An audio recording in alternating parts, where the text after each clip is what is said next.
Hey everybody, Dave here. Are you one of those people that skips ads in podcasts?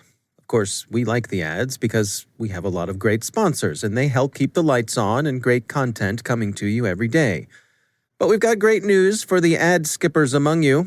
A CyberWire Pro subscription now gives you access to all your favorite CyberWire podcasts ad-free. That's right, ad-free. And you can still listen to them on your favorite apps. Visit thecyberwire.com/pro to subscribe and go ad-free and get all the other great benefits of a pro subscription too. That's thecyberwire.com/pro. Funding for this CyberWire podcast is made possible in part by LastPass. LastPass is an award-winning security solution that helps millions of individuals in over 70,000 organizations navigate their online lives easily and securely. Businesses can maximize productivity while still maintaining effortless, strong security with LastPass. LastPass can minimize risk and give your IT team a breakthrough integrated single sign-on, password management, and multi-factor authentication solution.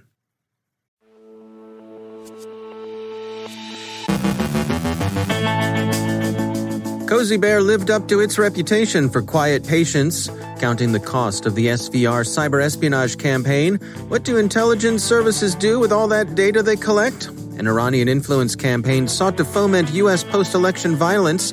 Joe Carrigan looks at social engineering aimed at domain registrars. Our guest is John Worrall from ZeroNorth on the importance of security champions, and a last look ahead at 2021.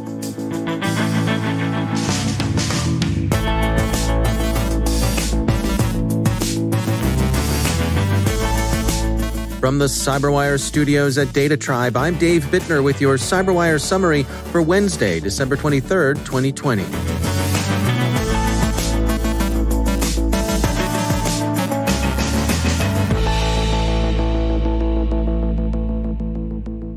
Security firm Checkpoint has published an interesting account of the SVR's sunburst operation against SolarWinds Orion, with particular attention to the campaign's evasiveness, which they found effective. The researchers call it the art of tactical retreat and see similarities to the ways in which malware goes quiet to avoid being exposed in a sandbox. It's also more reason to regard Cozy Bear as the quietest and most patient of all Huggy Bear's big brood. Fancy Bear, noisy and impatient. Cozy Bear is just right.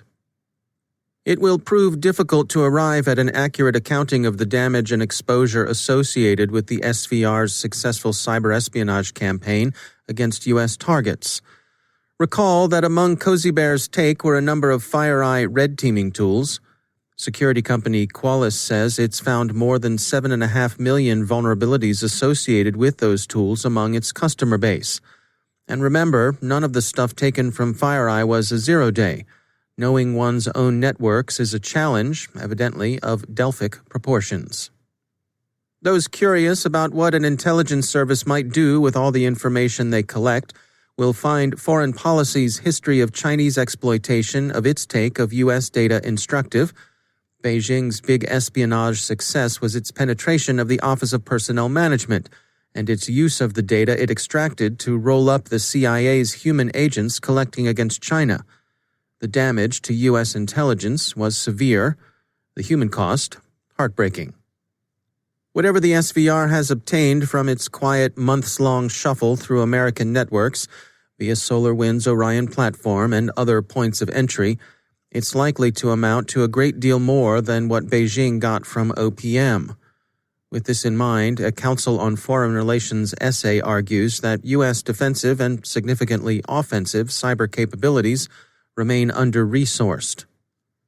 The Washington Post has an unpleasant story about an information campaign Iran mounted earlier this month. The FBI says Tehran was behind an online effort to incite violence against officials in the U.S. who publicly attested to the integrity of the November elections.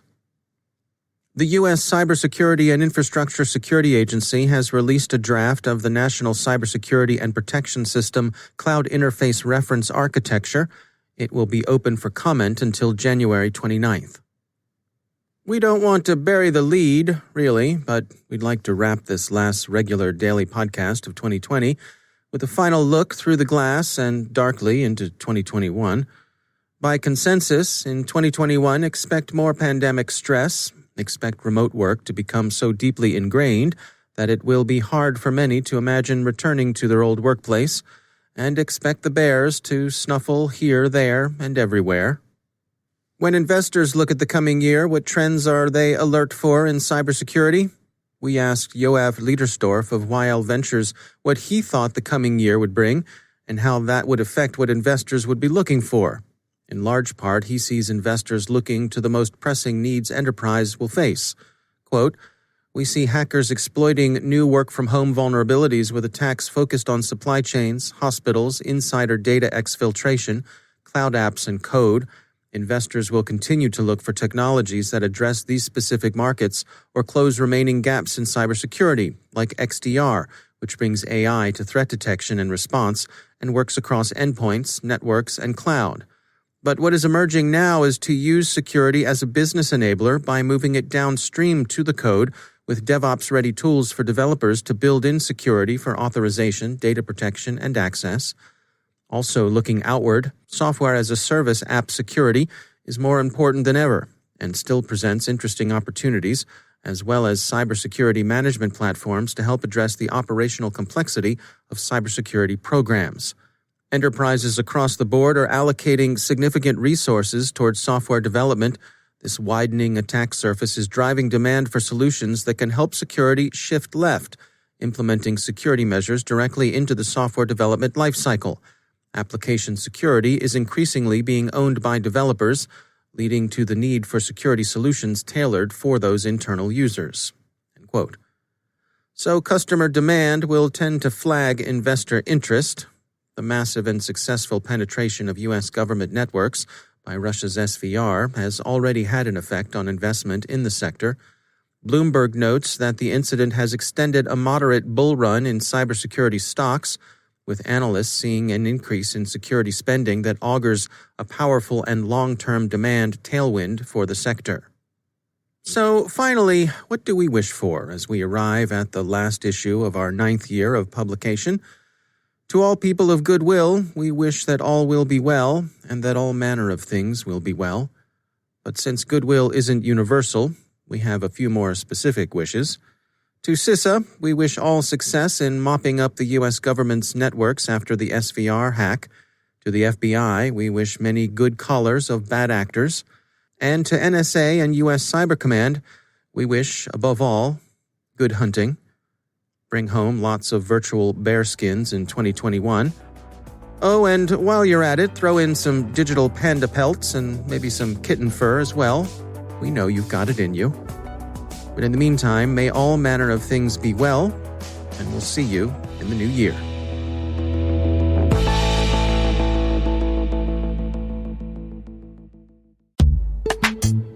It's time to take a moment to tell you about our sponsor, Tanium. Today, we rely on endpoints for everything from remote work to mobile banking, telemedicine, and online learning. That's why managing and securing these endpoints has never been more important.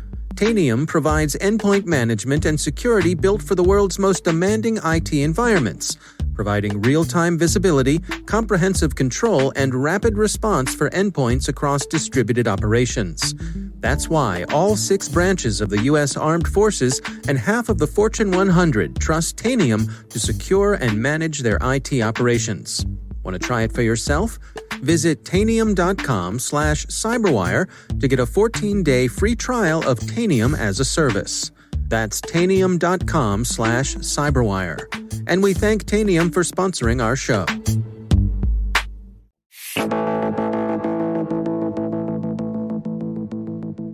Application security automation and orchestration platform provider ZeroNorth recently commissioned a survey exploring the notion of security champions within organizations and how they may serve as a bridge between security and DevOps teams. John Worrall is CEO at ZeroNorth. We look at the AppSec market and how it's evolving with DevOps. You dig in not too far and you find these security champions in a lot of organizations. And to us, they're really the linchpin of how well security and DevOps can actually work together. We did a survey about 6 or 8 weeks ago. Ponemon Institute conducted the survey for us about this cultural divide between security and between the DevOps teams. And it's frightening in many ways. No one really understands who owns what when it comes to cybersecurity and applications. People don't actually like working with each other. The DevOps team doesn't like working with security and vice versa. Do you have any sense for what is at the root of that divide? Where did it begin? I think it began with just the historical cultures of each organization. Quite honestly, the DevOps team, the whole development model has evolved to be so fast, so quick, so modern. And the AppSec market is really stuck in the same model it was using 15 years ago, which is if you're going to secure code, you have to run a tool and look at the results and then go chase down the results and fix it. The challenge with a tool-based model is that it is very slow. And the benefit of DevOps is it's very fast. So you have this major conflict between organizations that are just approaching this from a different perspective from their historical basis. So when we're talking about security champions, what are we talking about here? How do you define that? So in many organizations, there is someone who works for the Chief Information Security Officer, and it's a centralized corporate function. And they are basically embedded with DevOps teams. And their goal is to help the DevOps team do a better job of shipping secure applications. It can start with simply understanding what applications are in planning so that they can start participating in meetings about how to architect the code in a secure way, how to make sure the developers are trained properly on security for that particular application, and how to look at policy for the application. Does this application have PII? Does it have healthcare data? And what's the level of security or governance standards that we want to put on this application? They also play a critical role when vulnerabilities are found through tools of really trying to understand which vulnerabilities matter. And this is one of the challenges where we're kind of sending these champions into a gunfight with a knife. And they're really not armed well to take advantage of that because there are just so many vulnerabilities coming out of these tools. But they try to interpret those results for the developers to say, you know what, this one looks like it's really important. Fix this one first. We'll let these others go for now. Very manual, very labor intensive. But they're there with the developers trying to help them figure out, how to best prioritize the vulnerabilities. And at some point, they're part of the team that says, yes, we can ship this, or no, we can't ship this. Well, give me some insights there. I mean, what sort of tools are available in order to automate these processes, and what are the benefits that come from that? So instead of having different people run tools, having developers kick off scans when they're checking in code, that can happen automatically. Developers don't have to worry about it. Security teams don't have to worry about it. In modern DevOps pipelines, you're going to see between 4, 5, 6, even 9 different tools being run from a security point of view on that pipeline. And instead of having all the results from these multiple tools manually correlated, that's automated through a platform. So again, it saves a lot of time and a lot of labor. What's most valuable is that when you can start automating the scanning process, you can start finding vulnerabilities much sooner in the software development lifecycle than if you are relying on manual processes. And we know this from the quality days of Toyota back in the 1970s with car manufacturing. It's like 1,000 times more expensive to fix the defect in the car after it's left the lot, as opposed to fixing it right then and there on the assembly line. And the same cost model applies here. I think some of the data we've seen is that if it costs you $100 to fix it while the developer still has his hands in the code before it's even gone to the repository, it's 15 times once it goes through QA, and it's 100 times more expensive once it's actually out in the wild. And when you think about those costs, there is a very, very significant productivity increase in development that is here. This is not security. This is just productivity and development by having security automated and orchestrated throughout the pipeline. That's John Worrall from ZeroNorth.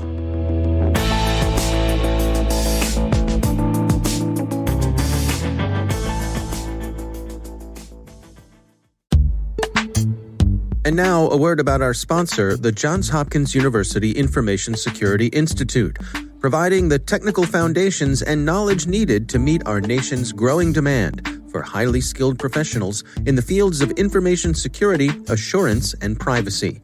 We value their expertise and insights as one of the CyberWire's academic partners, And of course, they're one of the world's greatest research universities. The institute is also an NSA and DHS designated Center of Academic Excellence in Information Assurance in Cyber Defense and Research. Apply for the Cyber Scholarship Program now. The application deadline is January 11th. Visit isi.jhu.edu to learn more. And we thank the Johns Hopkins University Information Security Institute for sponsoring our show.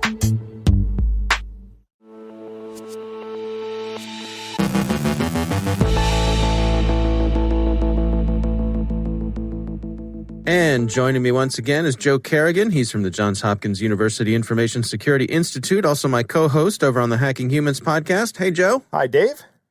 Interesting story came by. This is over on ZDNet, and the title is GoDaddy Staff Fall Prey to Social Engineering Scam in Cryptocurrency Exchange Attack Wave. What's going on here, Joe? So what has happened is these attackers have said to themselves, we spend a lot of time impersonating domains. What would be a better way to do this? What if we actually got control of the actual domains for a cryptocurrency exchange? But Joe, I have my domain locked. Well, that's a good point, Dave. Maybe we can find a way to unlock it by calling up your registrar and telling them that we need to unlock it for transfer or something and make some changes to it. And that's what happened here. These guys effectively, for a very short period of time, thankfully, lost control or had some changes made to their DNS records. They think that their customers were phished. They know in one case they had some internal email accounts compromised. They were able to stop nobody lost any cryptocurrency is the end of the story here, which is good. Right? These guys realize what's going on. These two exchanges, one of them is called Liquid and the other one is called NiceHash. I'm not really familiar with either one of these exchanges, but they were both able to prevent anybody from getting further access and then reaching out to GoDaddy and saying, hey, why did you guys make these changes? And GoDaddy was like, oh, we will undo those immediately.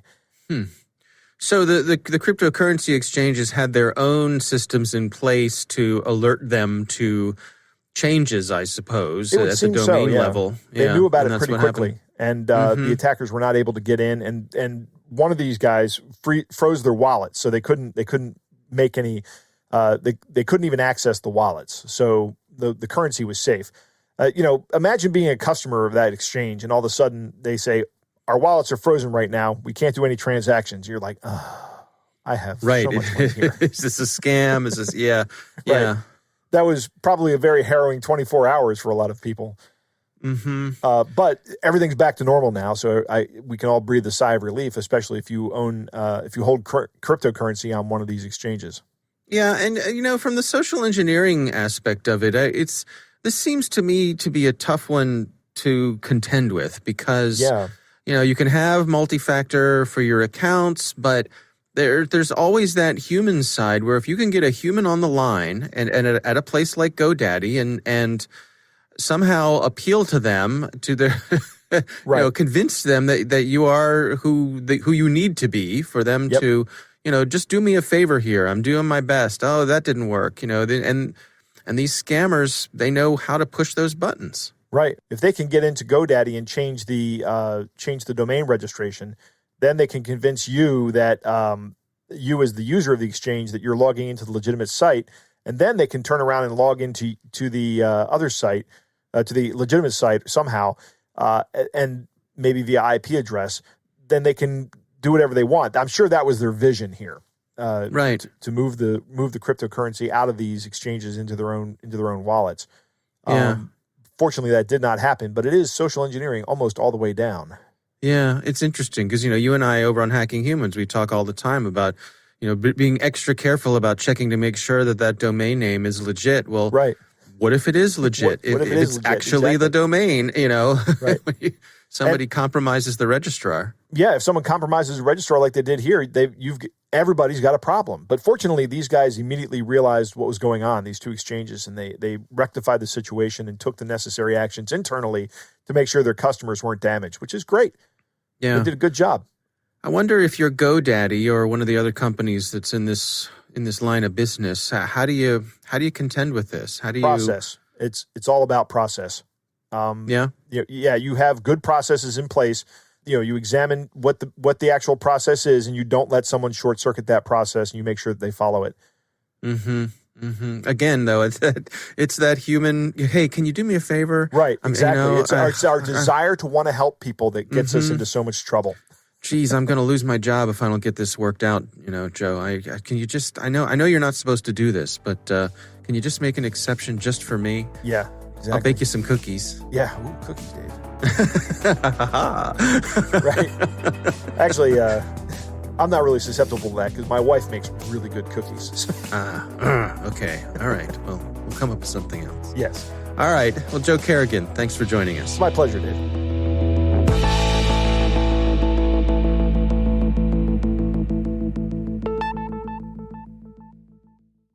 Thanks to all of our sponsors for making the Cyberwire possible, especially our supporting sponsor, Proofpoint's Observe It, the leading people-centric insider threat management solution. Learn more at observeit.com.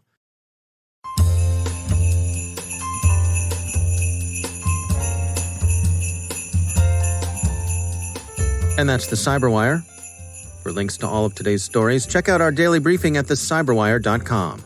And for professionals and cybersecurity leaders who want to stay abreast of this rapidly evolving field, sign up for CyberWire Pro. It'll save you time and keep you informed. There's no place like home for the holidays.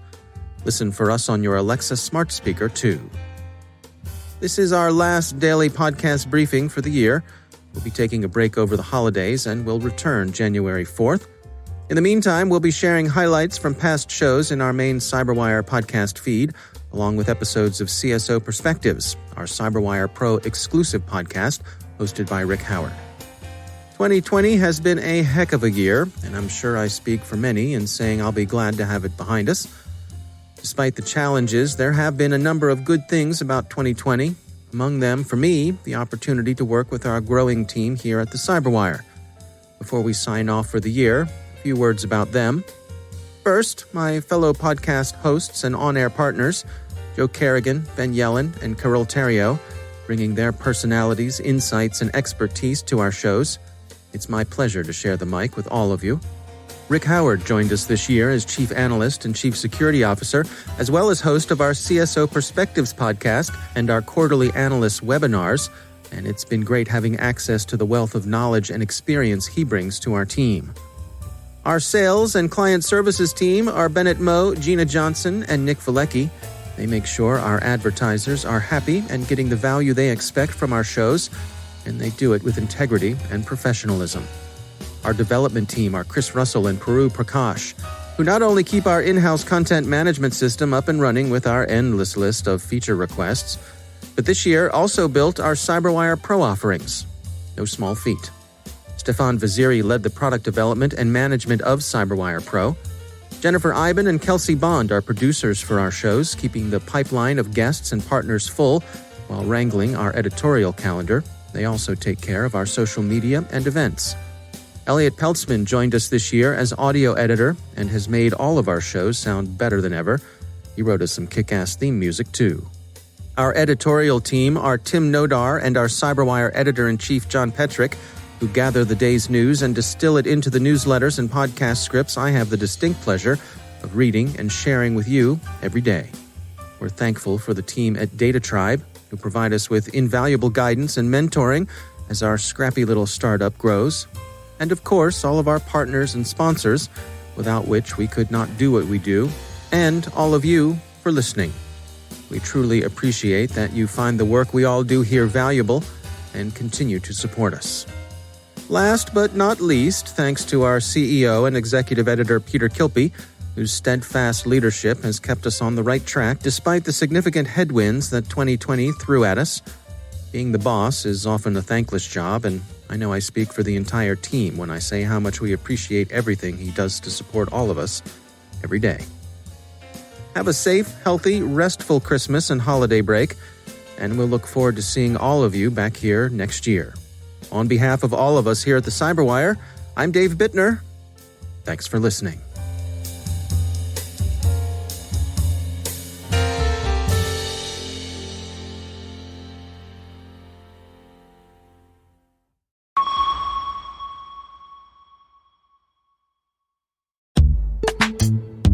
We all know 2020 has been a difficult year for many reasons.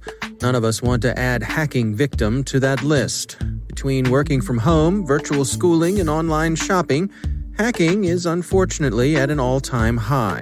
Protect yourself, your family, and your work with the Home Network Security device from Trend Micro. The device easily plugs into your home's router so it can scan your home network for threats. It prevents intrusions, blocks hacking attempts, and protects your home's privacy from unwanted cyber intruders.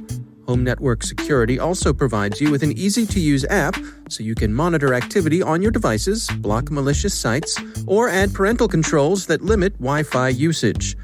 Now more than ever, a device like this is a necessity in every home, so you're protected. Go to trendmicro.com now and use code CYBERWIRE20 and save $20 on your Home Network Security device purchase today. And we thank Trend Micro for sponsoring our show.